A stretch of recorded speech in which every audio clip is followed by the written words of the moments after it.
Bom dia, meus irmãos, tudo bem? Espero em Deus que sim. Nós estamos aqui para mais uma lição de escola dominical, para mais um estudo da palavra do nosso Deus, para o estudo de mais uma doutrina da fé cristã. Hoje nós estudaremos a doutrina da santificação.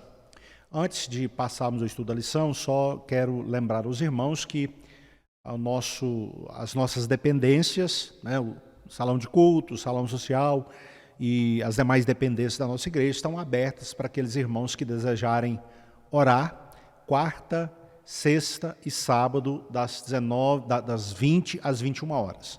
Quarta, sexta e sábado, os irmãos que desejarem poderão vir aqui para as nossas dependências e orarem, né? Qualquer sala, o templo, salão social, qualquer sala, os irmãos poderão ocupar para a oração. Lembrando que tem que estar de máscara, tem que ter o seu álcool em gel, não pode aglomerar, né? E chegou, orou e vai para a sua casa.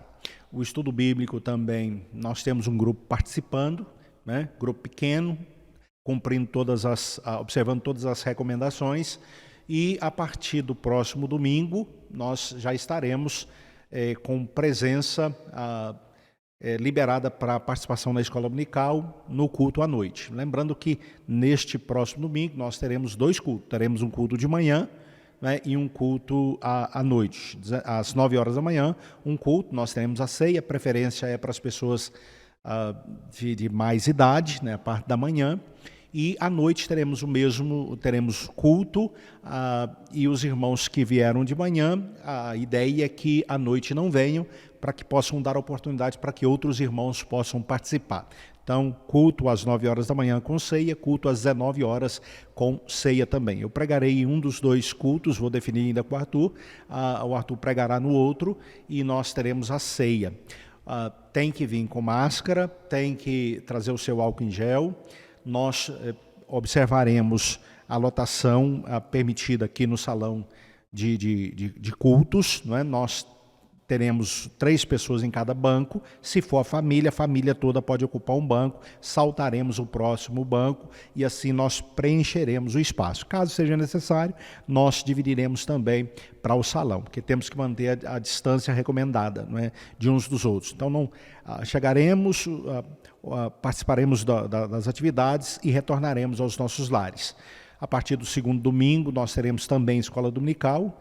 Não teremos abertura, a abertura será feita pelo professor na classe, ele orará, dará a sua lição e encerrará também na própria classe, todos de máscara, com álcool em gel na mão, não pode cumprimentar, sentados separados uns dos outros, né? E terminou, vai para casa, tá ok? Então, os nossos trabalhos durarão no máximo 1 hora, esse é o prazo estabelecido pelo nosso conselho para os nossos trabalhos. Então, estamos retornando progressivamente a partir aos domingos, a partir do próximo domingo, tá ok? Deus abençoe, nós vamos orar agora.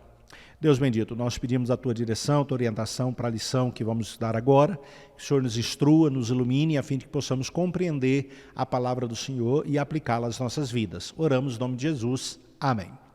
Muito bem, irmãos, a lição de hoje tem como a lição 15, né, ainda, é o tópico 2, grande tema é a redenção e a sua aplicação, e nós estudaremos então sobre a santificação, a doutrina da santificação. Nosso texto básico, ele está em 1 Tessalonicenses capítulo 4, o versículo de número 3, parte do versículo está projetado aí para os irmãos, mas eu vou ler o versículo todo aqui na minha Bíblia. E o irmão também pode ler aí na sua Bíblia, pode abrir a sua Bíblia nesse versículo, a fim de acompanhar a leitura. Pois esta é a vontade de Deus, a vossa santificação, e que vos abstenhais da prostituição. Então, esta é a vontade de Deus, a vossa santificação. As perguntas do breve catecismo que iremos considerar hoje, ou a pergunta que iremos considerar hoje, é a pergunta 35. O que é santificação? E a resposta é o ato da livre graça de Deus, pelo qual somos renovados em todo o nosso ser, segundo a imagem de Deus, habilitados a morrer cada vez mais para o pecado e viver para a retidão. Para frisar, é o ato da livre graça de Deus, fala aí comigo, pelo qual somos renovados em todo o nosso ser, segundo a imagem de Deus, habilitados a morrer cada vez mais para o pecado e viver em retidão ou para retidão. Então tá aí os textos que servem como base, né, para esta declaração que nós encontramos no nosso breve catecismo. Muito bem, algumas considerações preliminares. Primeiro, o significado, né? O significado do termo. A palavra santificação significa consagrar e separar para um uso santo. Portanto, aqueles que são separados do mundo são pessoas santificadas e separadas para o serviço de Deus. Esse é o sentido do termo. Aspectos da santificação. Nós temos um aspecto particular e temos um aspecto positivo. Um aspecto particular, nesse aspecto, santificação refere-se à purificação do pecado. O pecado ele é comparado ao fermento que leveda, que azeda toda a massa. É comparado também à lepra que danifica. A santificação, ela nos purifica do velho fermento. Essa expressão velho fermento, ela é de Paulo, né? Paulo a usa lá em 1 Coríntios, capítulo 5, versículo 7. Então, embora a santificação ela não tire a vida, né? Ela elimina o amor pelo pecado. Então, ela elimina esse amor, essa disposição para com o pecado. Um aspecto positivo, né, da santificação, ou a santificação desse aspecto positivo, tem a ver com a purificação espiritual da alma. Isso é chamado na Bíblia de renovação da mente. Paulo fala sobre isso lá em Romanos 12, o versículo 2. E também lemos em 2 Pedro 1,4, que nesse sentido a santificação nos torna coparticipantes da natureza divina. Então, esse é o aspecto positivo. Então, um aspecto particular, eu chamaria de um aspecto, poderíamos também falar de um aspecto negativo, que é a libertação do domínio, do poder do pecado, do amor pelo pecado, e também no aspecto positivo, a santificação, ela purifica a nossa alma, ela renova a nossa mente, ela nos torna coparticipantes da natureza divina. Não nos torna deuses, mas nos torna santos, não é como o nosso Deus é santo. Os sacerdotes, lembrando que lá no Antigo Testamento, quando lemos a respeito de como é que os sacerdotes deveriam proceder, os sacerdotes da lei, eles não eram somente lavados, né, numa grande bacia que estava preparada para isso. Eles também eram enfeitados com aparatos gloriosos, simbolizando pureza, né? Eles tinham que se purificar para poder apresentar-se na presença de Deus e levar o sacrifício e a oferta do povo a Deus. Então, desse modo, a santificação ela nos lava, ela não nos lava somente do pecado, mas ela também nos enfeita com pureza. Então, não é só um lavar do pecado, é um tornar puro, lava e torna puro. Agora, uma segunda consideração tem a ver com a natureza da santificação. No seu esboço aí, nós apresentaríamos agora o significado da santificação. Mas como já vimos, isso é redundância, porque nós já vimos qual é o significado da santificação. Agora, nós vamos então saltar esse ponto, né? Já repetimos 2 vezes a resposta, está aí no breve catecismo, no princípio você viu aí. Então nós vamos passar já a tratar da natureza da santificação. A santificação, ela é algo sobrenatural, porque ela é aplicada divinamente, né? É Deus quem nos santifica, nós somos naturalmente contaminados, isso é fato, mas para sermos purificados, Deus precisa agir. Eu me contamino, você se contamina naturalmente, né? Nós temos essa inclinação, o mundo oferece a oportunidade, Satanás o incentivo, então naturalmente nós nos contaminamos, mas em relação à purificação, só Deus pode nos purificar. Lemos em Levítico 21:8, Deus dizendo, pois eu, o Senhor, vos santifico. Então nós estamos considerando essa ação de Deus e, é claro, depois capacitados pelo Espírito Santo de Deus, nós também temos parte aí, tomamos parte nesse processo da santificação. Em segundo lugar, a santificação ela é algo intrínseco ou interno, porque ela está no coração, é algo que acontece no coração, ela é de dentro para fora, ela está dentro de nós, ela pertence a nós, ela é interna, né? E por isso é chamado por Pedro de o homem interior do coração. Pedro usa essa expressão lá em 1 Pedro 3:4, né?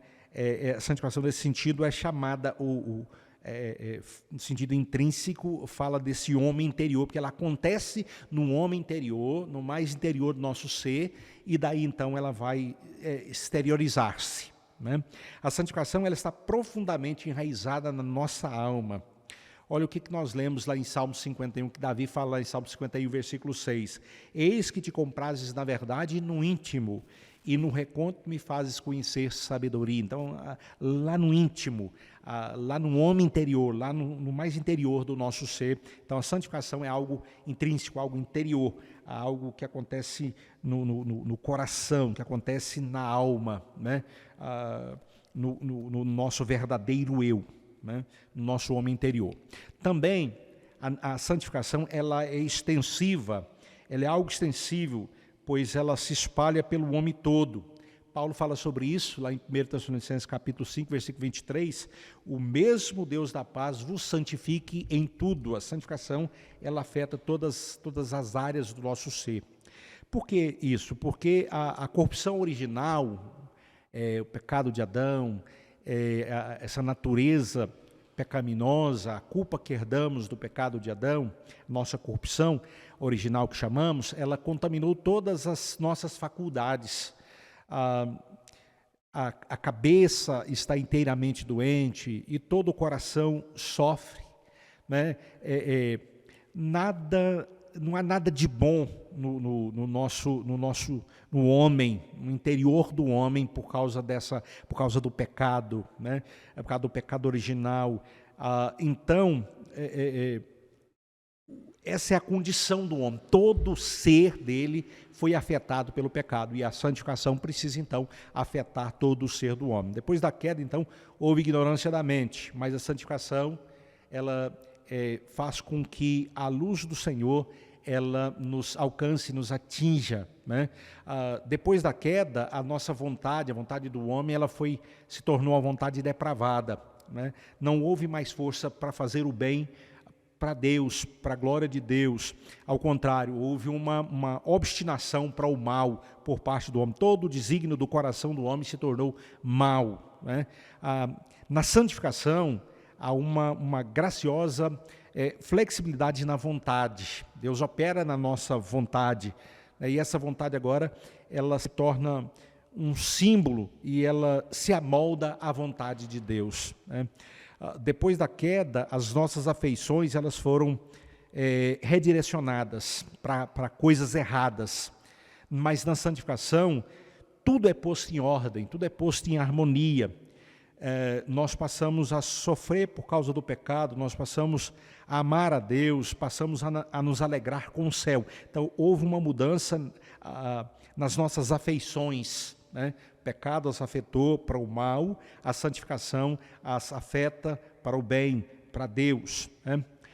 Ela nos dá uma nova inclinação, uma nova direção para Deus. Se o pecado nos inclina para o mal, essa vontade defeituosa, pecaminosa nos inclina para o mal, a nossa corrupção nos inclina para o mal, na santificação nós somos inclinados para todo o bem, segundo o conceito de Deus. Logo então, a santificação ela vai se espalhar tanto quanto se espalhou a corrupção moral, por todo o nosso ser, como a corrupção toma toda a alma, a santificação vai tomar toda a alma. O Deus da paz, então, ele nos santifica inteiramente.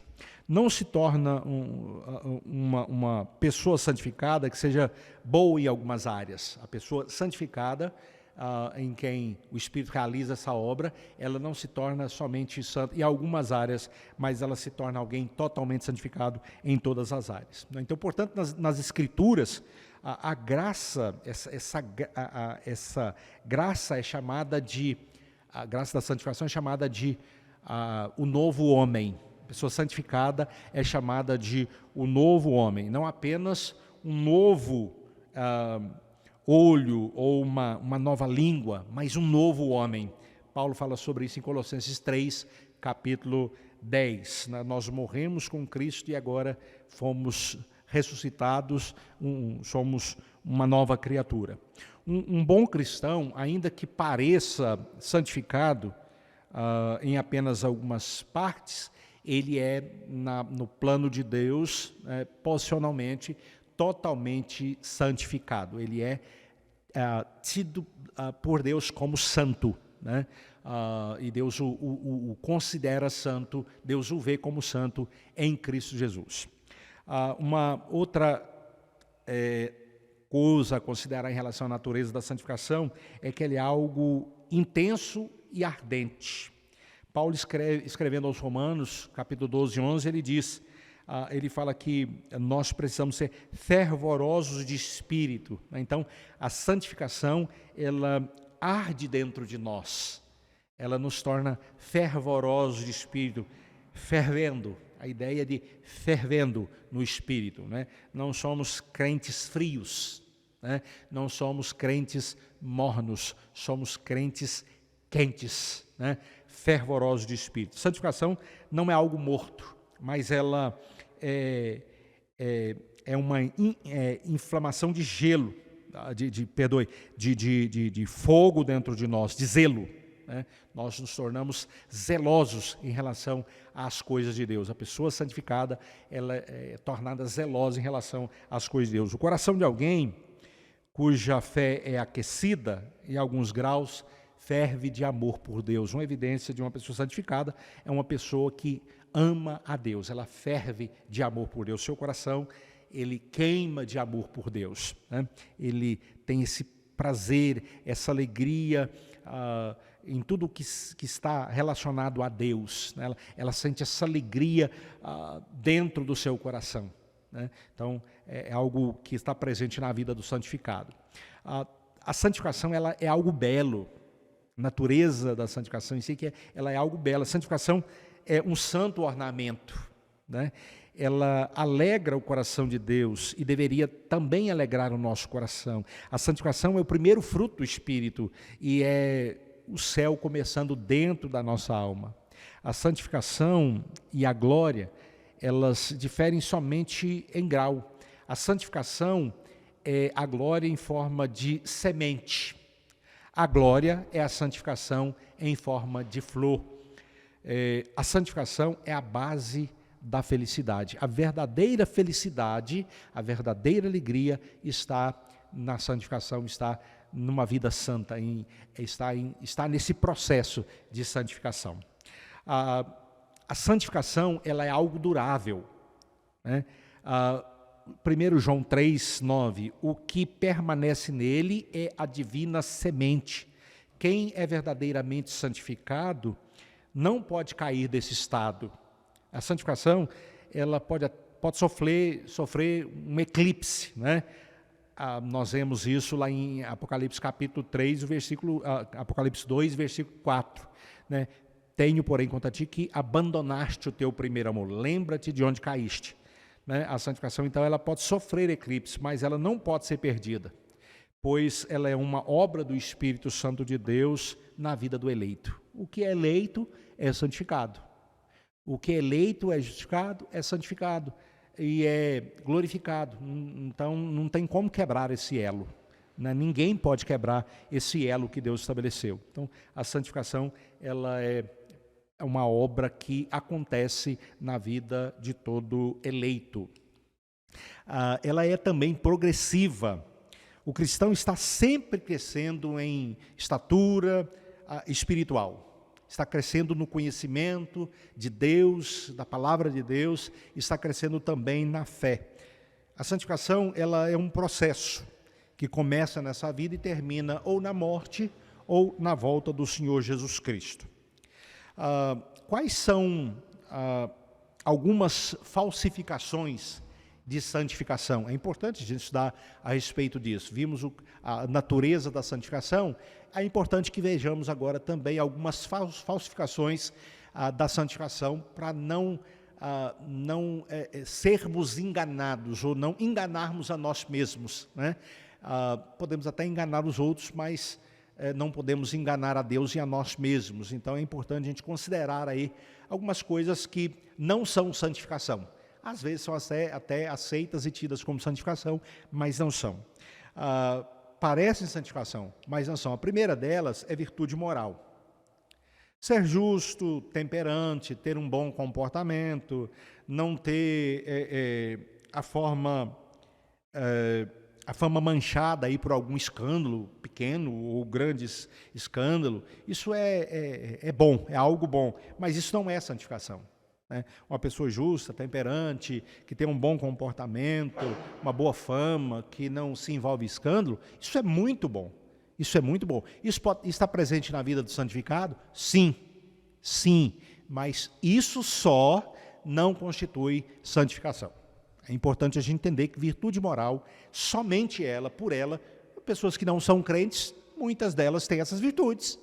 Eu conheço muita gente que não é crente e tem todas essas virtudes, mas não é uma pessoa santificada, porque elas não aceitaram a Cristo como Senhor e Salvador da sua vida, portanto não foram perdoadas, não foram declaradas justas, não foram feitas filhos de Deus, não estão no processo da santificação, né? Então, tem virtude moral, mas não é santificado. A segunda coisa que não é santificação é uma devoção supersticiosa. Muitas pessoas acham que pelo fato de praticarem certos ritos religiosos, né, por exemplo, lavagens cerimoniais, participarem de sessões do descarrego, por isso elas, correntes de oração, às 7 sextas-feiras, né, da corrente de oração, tem pessoas que acham que participar disso significa santificação. Não estou dizendo que nada, é claro, participar de ritos religiosos nesse sentido, lavagens cerimoniais, nós já fomos lavados pelo sangue do Cordeiro, não precisamos participar de mais nenhuma lavagem cerimonial. Sessões de descarrego, não existe isso. O crente descarrega, todo dia na presença de Deus, reconhece seus pecados, confessa seus pecados a Deus, e é algo individual, é algo entre ele e Deus, né? E ele reconhece, confessa, pede perdão, e Deus o perdoa, e ele abandona o pecado, ele demonstra essa disposição. Então, o descarrego é todo dia diante de Deus, é eu e Deus, você e Deus, e somente isso, né? Participar de correntes de oração, não tem problema orar, você pode participar de 70, 200, 5.000, mas você deve orar, né? Mas somente participar de ritos, né? Não, mesmo de ter o nome escrito no rol de membros de igreja, isso não é santificação, né? Coisas necessárias, coisas importantes, coisas dessas aqui, de ritos, superstições. Fé não é superstição e superstição não é fé. Ok? Superstição é crendice popular, né? Agora, fé é algo puro, é algo limpo. A fé da qual nós estamos falando não é uma crendice, é uma confiança total, uma dependência total, uma entrega total a Deus, a Cristo Jesus. É disso que nós estamos falando. Então, somente devoção supersticiosa não é santificação. Hipocrisia. Hipocrisia é fingir uma santidade que não tem. O que Paulo escreve para Timóteo, lá em 2 Timóteo capítulo 3, versículo 5, que muitos, ele está falando de, nos últimos dias, pessoas que estariam se apresentando, que estariam na igreja, eles teriam forma de piedade, negando, entretanto, o poder, somente forma de piedade, ou seja, eles representavam um papel de santos, quando na verdade não eram santos. Uma expressão que que Judas usa, que define bem essas pessoas, é nuvem sem água. Promete muito, mas não tem nada, é só aparência. São como sepulcros caiados. Cristo usa essa expressão, né? Bonitos por fora, mas por dentro eles guardam uma podridão. Tem uma casca bonita, mas o interior é podridão. Fingir santidade quando não há nenhuma é coisa vã, é auto-ilusão, é auto-alucinação, né? A santidade verdadeira é descrita lá em Efésios 4, 22 a 24, e é a seguinte: no sentido de que quanto ao trato passado, vos despojeis do velho homem, que se corrompe segundo as concupiscências do engano, e vos renoveis no espírito do vosso entendimento, e vos revistais do novo homem, criado segundo Deus, em justiça e retidão procedentes da verdade. Outra falsificação da santificação é a graça suprimida. Isso acontece quando os homens eles se abstêm do vício, eles abrem mão do vício, embora não o odeiem. Eles abrem mão do vício, mas continuam amando o vício. Isso é uma graça suprimida. Não há nenhuma, e quando isso acontece, não há nenhuma mudança no coração. O pecado, ele é freado, é claro, né? Mas ele não é exterminado. O amor por aquele pecado, o desejo forte, continua ali no coração. E o Thomas Watts ilustra isso da seguinte maneira: você pode pegar um leão e pode enjaular o leão. Não obstante ele esteja enjaulado, ele continua sendo leão. Se você der uma bobeira, um descuido, o leão te come, né? Porque ele é leão.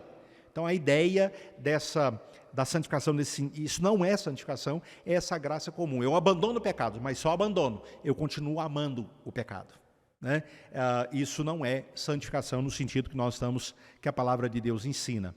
É uma tênue e passageira, é uma obra tênue e passageira do Espírito Santo, mas não ajuda na conversão. Alguns têm peso na consciência, né? Mas não acordam, né?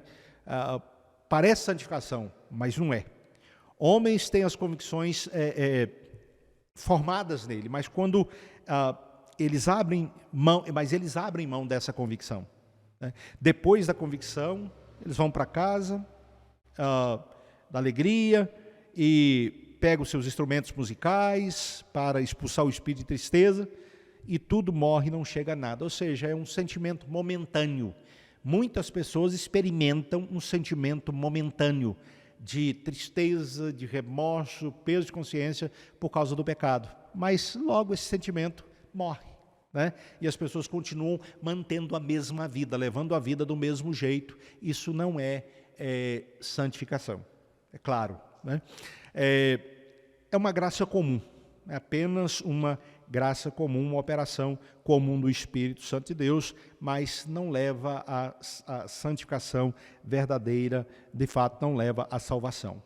Onde nós vemos a necessidade de santificação? Agora sim, a necessidade da verdadeira santificação. Primeiro, Deus nos chamou para a santidade. Deus nos chamou para ser santo. Ele nos chamou para a sua própria glória e virtude. Pedro fala lá em 2 Pedro 1,3. 1 Tessalonicenses 4,7. Porquanto Deus não nos chamou para a impureza, e sim para a santificação. Então, o chamado de Deus, nós devemos ser santos, porque Deus nos chamou para ser santos, e é mandamento e a ordem de Deus que os seus filhos sejam santos. Segunda evidência da necessidade de santificação é a justificação, né? A santidade sem santidade não há evidência da nossa justificação. A justificação e a santificação, elas caminham juntas. Fostes santificados, fostes justificados, 1 Coríntios capítulo 6, o versículo 11. Deus perdoa a nossa iniquidade, isso é justificação. Miqueias 7, 18. Deus pisa aos pés as nossas iniquidades, Miqueias 7, 19. Isso é santificação. Então, todos que são justificados são santificados. Então, não existe justificação sem santificação. As duas caminham juntas. Por isso, uma pessoa que é justificada, ela tem que ser uma pessoa santificada. Direito ao pacto. Sem santificação, nós não temos direito ao novo pacto. O pacto da graça só é nosso, ele, na verdade, é um nosso passaporte para o céu, né? O pacto da graça, ele é o nosso passaporte para o céu.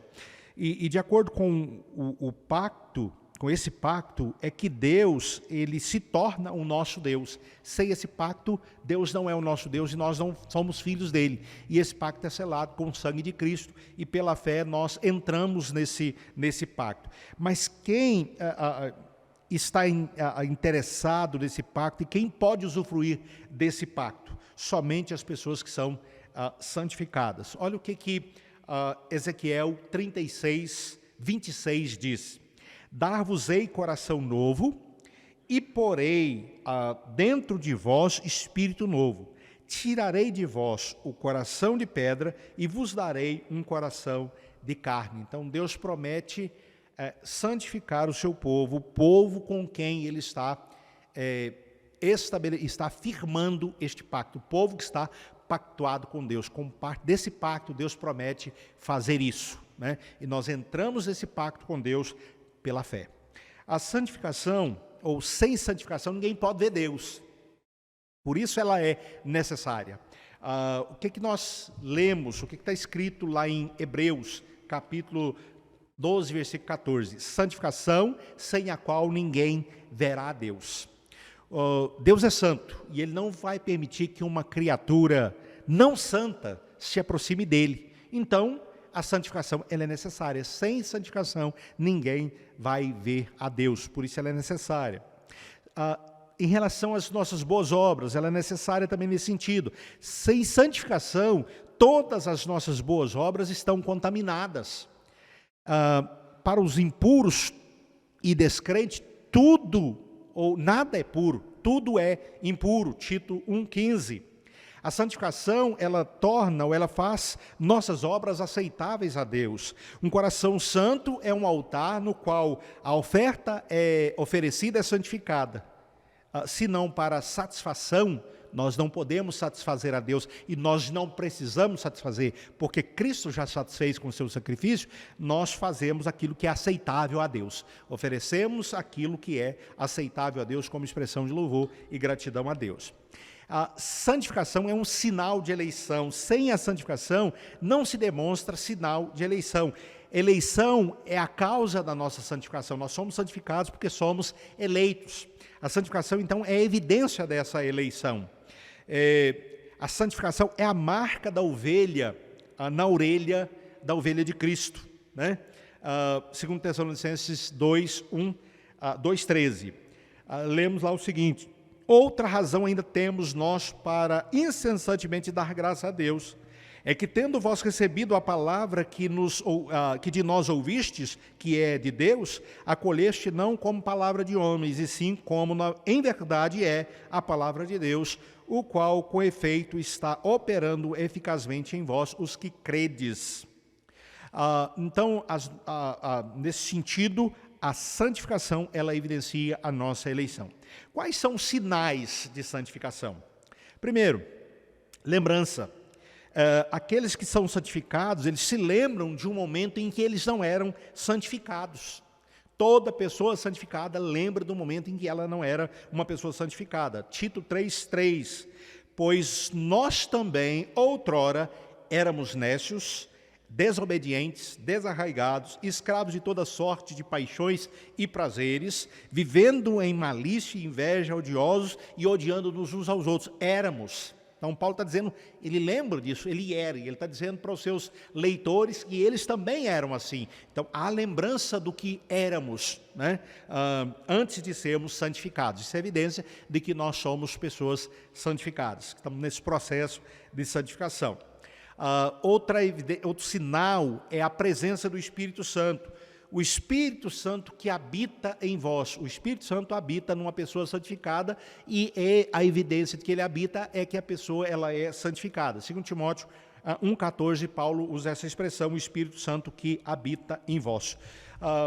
o Espírito, ele possui os santos. O Espírito de Deus santifica a imaginação, fazendo com que hajam pensamentos santos. Ela santifica também a vontade, colocando novas tendências sobre ela, sobre a vontade, pelas quais a vontade é inclinada para o bem. Então, o Espírito, ele age em todas as nossas faculdades, santificando-nos em todas as nossas faculdades que foram aí atingidas pelo pecado. Aquele que é santificado tem a influência do Espírito, ele é guiado pelo Espírito Santo de Deus, né?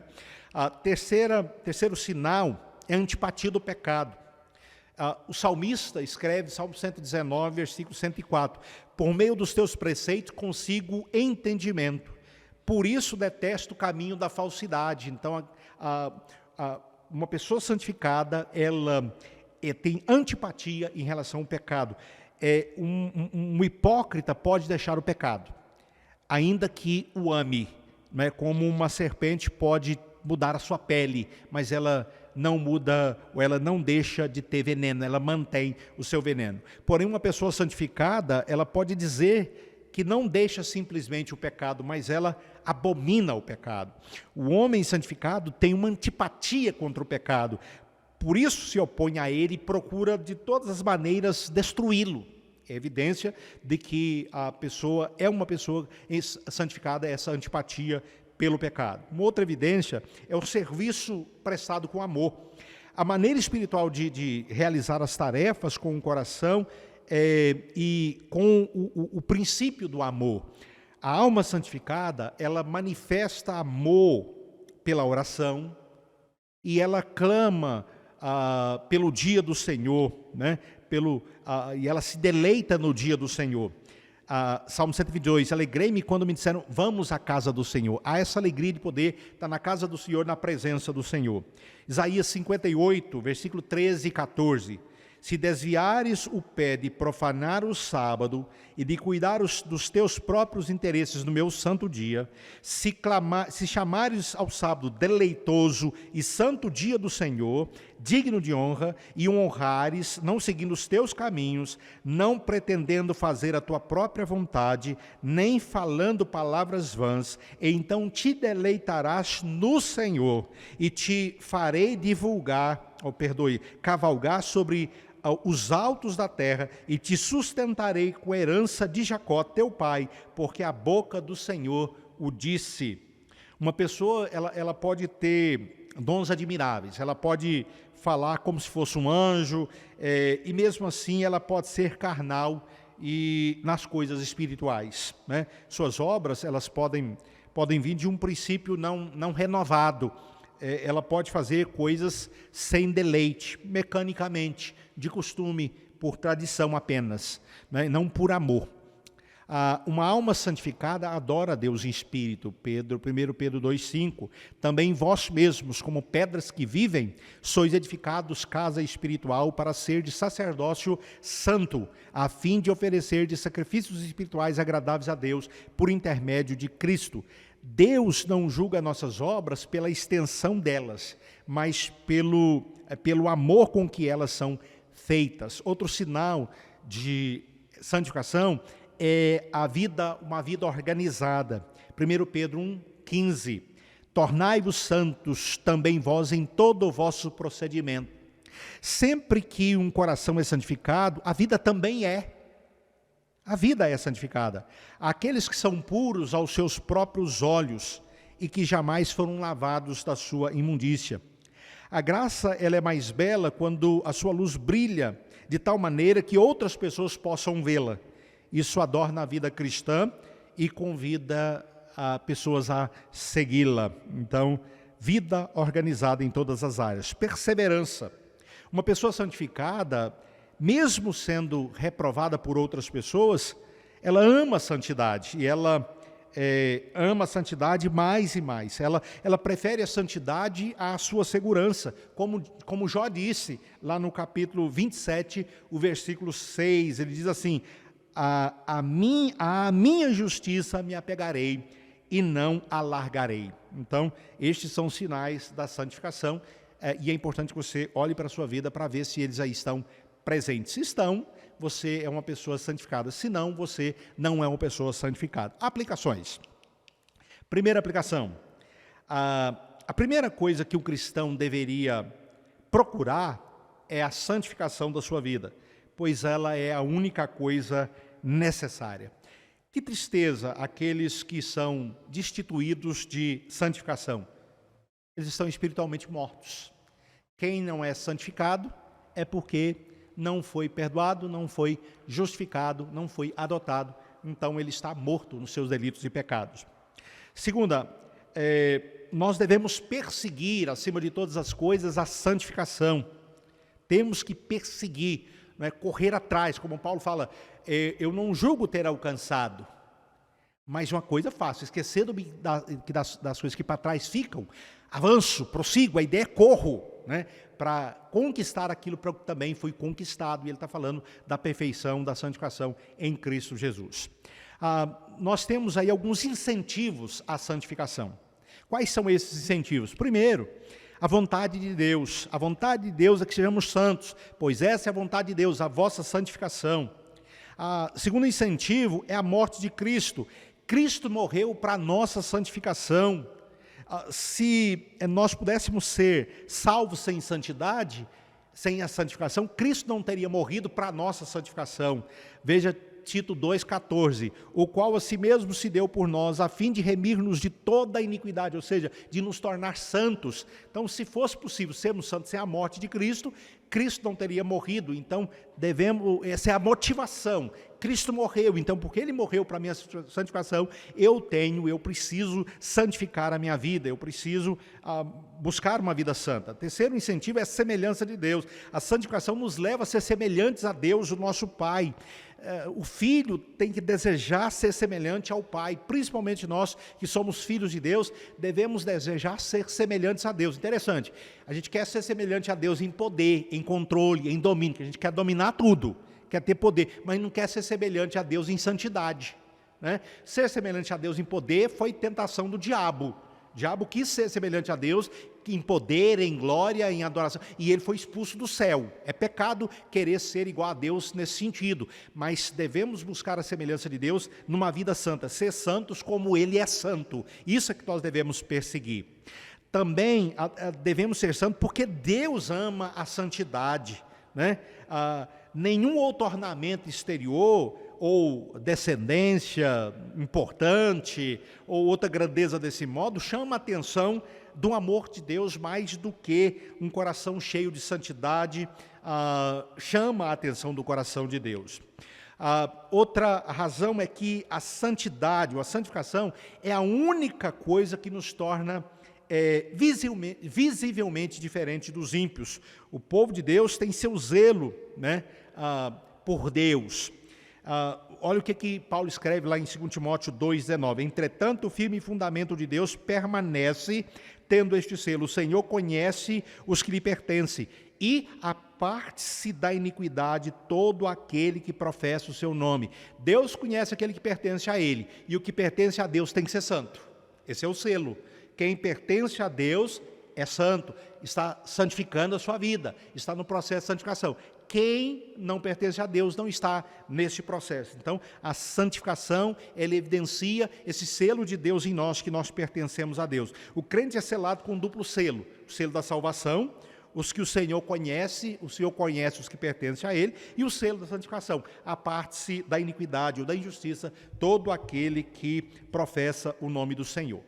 A sexta razão é a santificação porque é uma grande vergonha para o crente ter o nome de cristão e não crescer em santidade, e não crescer na santificação da sua vida. Então é importante considerar isso. Tendo os olhos cheios de adultérios,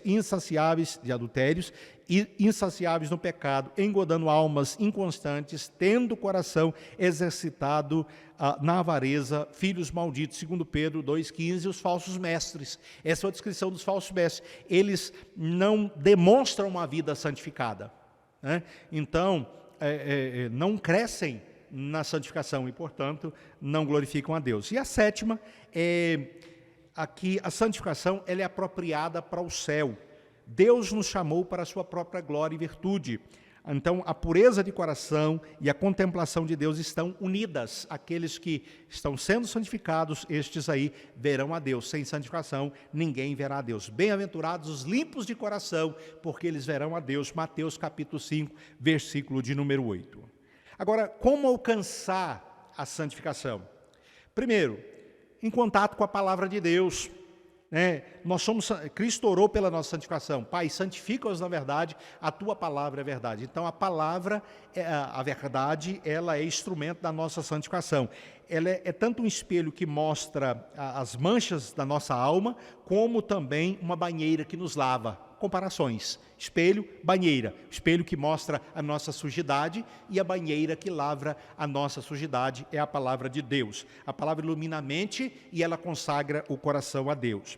Outra maneira de nós alcançarmos a santidade é através da fé, purificando-lhes pela fé o coração. Atos 15, 9. É pela fé que em Cristo Jesus, no sacrifício de Cristo, no sangue de Cristo, que as nossas vestes são purificadas, que nós somos purificados. Aquela mulher lá do Evangelho, que tinha um fluxo de sangue, ela creu que se ela tocasse na roupa de Cristo, ela seria purificada. Então, pela sua fé, ela foi purificada.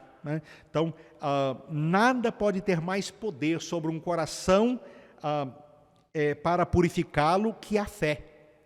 Se eu creio que Cristo e os seus méritos são meus, como é que eu posso pecar contra Ele? Então, eu vivo uma vida santa. A fé da justificação faz isso em um sentido espiritual. Ela é miraculosa, ela remove montanhas e montanhas de orgulho, luxúria e da inveja. Então essa fé para a justificação, ela é também a fé para a santificação, ela nos purifica. A fé e o amor ao pecado são incoerentes. Quem tem fé em Cristo não pode amar o pecado. Outra maneira de nós obtermos a santificação é através da vida no Espírito. Isso é chamado santificação do Espírito por Paulo lá em 2 Tessalonicenses capítulo 1, versículo 13. O Espírito, ele imprime a sua própria santidade no coração daquela pessoa em quem ele habita. E por isso que são guiados pelo Espírito, são filhos de Deus. Então os filhos são guiados pelo Espírito. Tem um Espírito que os guia e trabalha na vida deles. Uma outra maneira de nós nos apropriarmos da santificação é a associação com pessoas santificadas, convivência com pessoas santificadas. Por meio de convivência com pessoas santas, recebendo conselhos e vendo o exemplo dessas pessoas, nós podemos ser incentivados a um viver santo, a buscar uma vida de santificação. Provérbios 13, 20 diz o seguinte: quem anda com sábios é sábio, quem anda com pessoa santificada é pessoa santificada. A associação produz assimilação, isso é uma evidência clara. Outra maneira é pedir, é oração. Peça a Deus para que Ele possa santificar você. Faça a oração de Davi, lá no Salmo 51, versículo 10. Cria em mim, ó Deus, um coração puro. Cria em mim, ó Deus, um coração puro. Então ore, peça a Deus que santifique a sua vida. Peça a Deus que consagre o seu coração a Ele e que faça do seu coração um templo, para que os louvores a Ele possam ser oferecidos de maneira agradável a Ele. E em terceiro lugar, terceira aplicação é gratidão. Deus, Ele produziu algo puro de algo impuro em você. Se você está em Cristo, sim. Ele santificou a sua vida? É uma pergunta se você realmente tem colocado a sua fé em Cristo, sim. Então use esta joia, a joia da santificação, com gratidão. Como diz Paulo em Colossenses 1,12, dando graças ao Pai que nos fez idôneos à parte que nos cabe da herança dos santos em luz. O céu começou em você. A felicidade é a essência da santidade. Quão agradecido você deveria ser, então, a Deus. Faça como o cego do Evangelho, que depois de ter sido curado, ele seguia a Cristo, glorificando a Deus, conforme lemos lá em Lucas 18, 43. faça o céu estremecer com os seus louvores a Deus, né?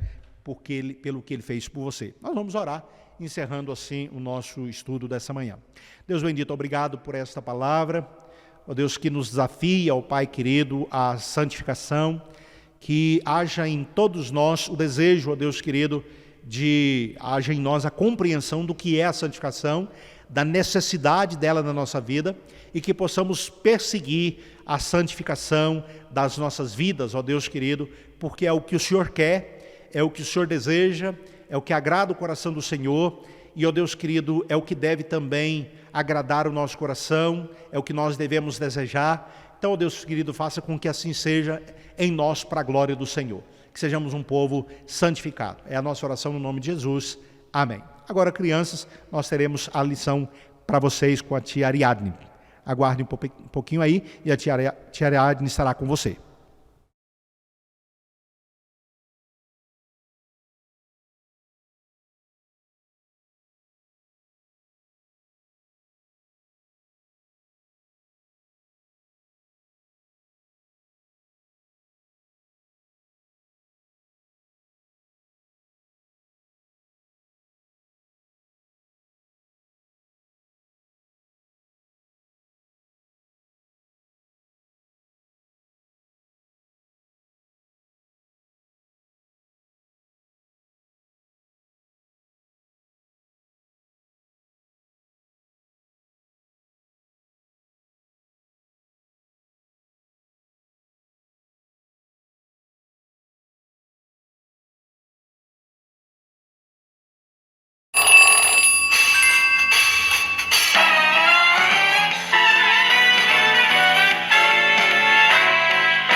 Bom dia, crianças, como vocês estão? Espero que estejam todos bem. Então, hoje nós vamos continuar aqui com as nossas lições, finalizando o nosso mês de julho. Nós estamos falando sobre amizade. E a nossa história de hoje vai falar sobre uma amizade que é muito, muito bonita. E essa história ela vai começar numa cidadezinha que se chama Belém de Judá.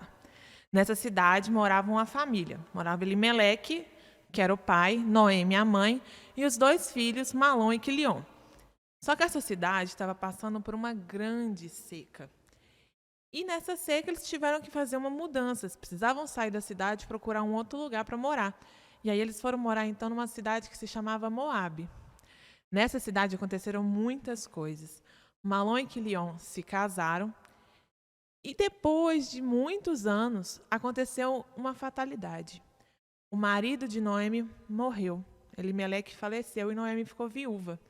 Ela já estava tão triste por conta disso, mas aí aos poucos mais coisas foram acontecendo e Malom e Quilion também faleceram. Agora Noemi estava sozinha.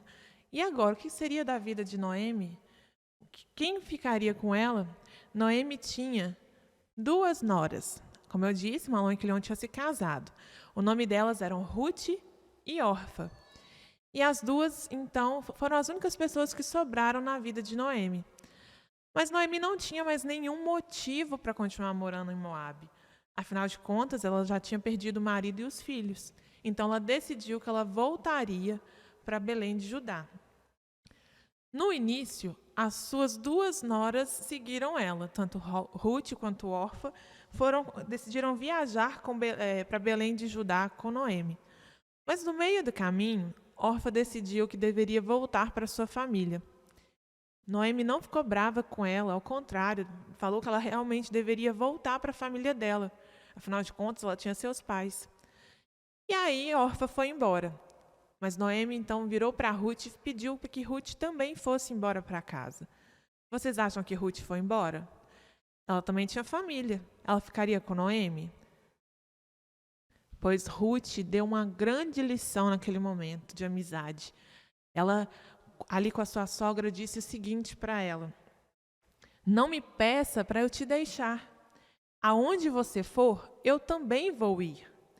E onde você ficar, eu também vou ficar. Os seus amigos vão ser meus amigos e o seu Deus vai ser o meu Deus. Então, Ruth, de forma alguma, deixaria Noemi sozinha naquele momento. Afinal de contas, ela agora só tinha Ruth com ela. Então, as duas voltaram para Belém de Judá juntas. Mas o que seria das duas naquela cidade? Elas estavam voltando sem família, somente elas. Como elas iam se manter? Como elas iam comer? Aí, Ruth decidiu que ela precisava trabalhar. E ela foi para um campo pegar espigas. Mas ela não podia ir lá e colher as espigas que estavam plantadas. Afinal de contas, o campo não era dela. Quantos homens estavam colhendo, ela ia atrás pegando as espigas que caíam no chão. Que era tudo que ela poderia pegar para poder comer junto com sua sogra. Olha só que sofrimento. Ruth podia ter voltado para a casa dos seus pais e ficado bem, mas ela resolveu ajudar a sua sogra. Ela foi amiga de Noemi e ficou junto com ela. E ela todos os dias, então, ia para esse campo colher os restos que caíam no chão. Um dia, o dono desse campo viu Ruth. E ele achou estranho, pois nunca tinha visto aquela mulher ali. E via ela pegando os restos e pensou: o que está acontecendo? E ele então foi procurar saber quem era essa mulher, quem era essa moça que estava ali colhendo as espigas do chão. E aí contaram para ele tudo o que Ruth tinha feito por Noemi e que ela fazia esse trabalho ali para ajudar ela e a sogra a comerem. Boaz, que era parente do marido de Noemi, parente de Elimeleque, ficou muito tocado pela ação de Ruth e resolveu dar a ela o benefício de colher as espigas, junto com as moças que trabalhavam para ele. Então, agora ela não precisava mais pegar os restos do chão. Ela poderia colher as espigas como as outras pessoas, espigas melhores. E ela poderia voltar para casa, então, sempre com comida boa para ela e sua sogra. Ruth, então, contou para Noemi sobre esse bom homem, que era o dono do campo, que era Boaz. E aí, Noemi contou para ela que Boaz era, então, um parente. E como parente, Boaz poderia se casar com Ruth. E então ela deu alguns conselhos para que Ruth demonstrasse para Boaz que ela poderia se casar com ele. E Ruth seguiu à risca os conselhos de sua sogra, fez exatamente como Noemi tinha pedido a ela. E então Boaz, que também já havia se interessado por Ruth, queria se casar com ela. Só que tinha um problema. Boaz não era o parente mais velho vivo. Naquela época, para poder se casar com alguma pessoa da família, tinha que ser primeiro o parente mais velho. Caso o parente mais velho não quisesse, o outro parente em seguida poderia se casar. Então Boaz foi até a cidade conversar com o ancião, que era da família, e perguntar se ele gostaria de se casar com Ruth. E aí, o que vocês acham que aconteceu com Ruth e com Boaz? Será que eles se casaram? Será que o ancião quis se casar com Ruth no lugar de Boaz? Pois é, o ancião não quis se casar com Ruth. Então Boaz estava livre para esse compromisso. E ele e Ruth se casaram. E quando eles se casaram, eles tiveram um filho chamado Obed. E esse filho virou a alegria da vida de Noemi, que antes era uma pessoa que estava sozinha e triste, e agora tinha uma nova família. E, acima de tudo, ela tinha uma grande amizade com Ruth, que proporcionou essa grande felicidade na vida dela. E esse filho, chamado Obed, lá depois de muitos anos, ele teria tido outros filhos, netos, e dessa linhagem veio Jesus. Olha como o plano de Deus é perfeito. Ele proporcionou na vida de Ruth e Noemi uma grande amizade que no futuro rendeu o fruto que nos trouxe a paz e a nossa salvação, que é Jesus Cristo. Então, quando nós somos amigos uns dos outros, quando nós estamos juntos com os nossos amigos, nos momentos de dificuldade, não só de alegria, toda essa amizade gera frutos. Às vezes um amigo estar precisando de ajuda, precisando, às vezes, apenas de um abraço, de um sorriso, e isso muda a vida de outras pessoas. Então, a gente tem que sempre estar perto dos nossos amigos e sempre ajudar quando for preciso, assim como Ruth ajudou Noemi e ficou perto dela até os últimos momentos de sua vida. Olha que história maravilhosa. Olha que amizade linda que a nossa Bíblia nos traz para a gente aprender com essa amizade, assim como as outras lições que a gente teve esse mês. Então, a gente tem que colocar tudo que a gente aprendeu em prática a partir de agora. E o nosso versículo de hoje, ele fala exatamente disso, dessa história bonita. Só que é num outro livro, não é no livro de Ruth, lá no livro de Provérbios. Ele fala o seguinte: em todo tempo ama o irmão, e na angústia, o amigo, na verdade, desculpa, vamos lá de novo. Em todo tempo ama o amigo, e na angústia nasce o irmão. O que é isso? Amizades, quando a gente ama um amigo e está sempre perto dele, no momento de dificuldade de um amigo, a gente acaba tornando uma relação de amizade, vira como irmãos. Então, a gente sabe quem é nosso amigo de verdade pelo momento de dificuldade. Então, vamos repetir o nosso versículo de hoje. Em todo tempo ama o amigo e na angústia nasce o irmão. Provérbios 17, 17. E agora nós vamos lançar nosso desafio. Não sei se vocês sabem, mas nós vamos comemorar hoje o Dia dos Avós. Né? O vovô e a vovó são pessoas muito importantes para a gente. E aí nós vamos, então, colocar lá no nosso grupo uma foto com nosso avô e nossa avó. Pode ser uma foto antiga ou pode ser uma foto nova. Mas a gente quer ver a fotinha de todos vocês lá no grupo. Assim que passar a lição aqui, eu já vou colocar a minha lá com a minha avó para poder dar de exemplo para vocês. Então, posso fazer fotos criativas, fotos bem legais, felizes, para a gente conhecer o vô e a avó de todos vocês. Tá bom? Um beijão e até o próximo domingo.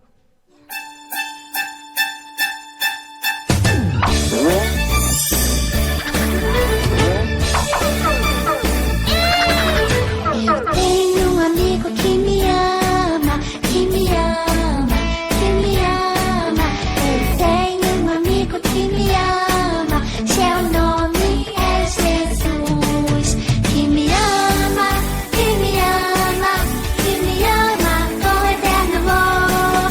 Que me ama, que me ama, que me ama com eterno amor. Tu tens um amigo que te ama.